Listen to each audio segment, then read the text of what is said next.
নতুন একটা ভিডিও নিয়ে তোমাদের সামনে আবার চলে এলাম। এটা হলো গুরু পূর্ণিমার দিন।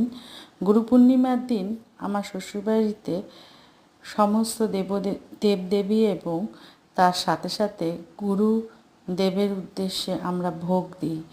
সেই ভোগ সাজানোর পর্ব এখানে চলছে। এখানে অনেক রকমের ভোগ কিন্তু ভগবান এবং গুরুদেবের উদ্দেশ্যে দেওয়া হয়। পোলাও থেকে শুরু করে অন্য 5 রকমের ভাজা, ডাল, পনির, কচুর শাক, মোচা, তারপর মিষ্টি, সমস্ত কিছু দিয়ে ভগবানের উদ্দেশ্যে ভোগ আমরা দেই যথাসাধ্য সম্ভব। ও তার সাথে অবশ্য ছিল পায়েসও। পায়েস ছাড়া ভোগ কিন্তু অসম্পূর্ণ। তোমরা সকলে জানিও কেমন লাগলো এই গুরু পূর্ণিমার ভোগ। আর এই গুরু পূর্ণিমা আমাদের শ্বশুরবাড়িতে প্রায় 52 বছর ধরে হয়ে আসছে।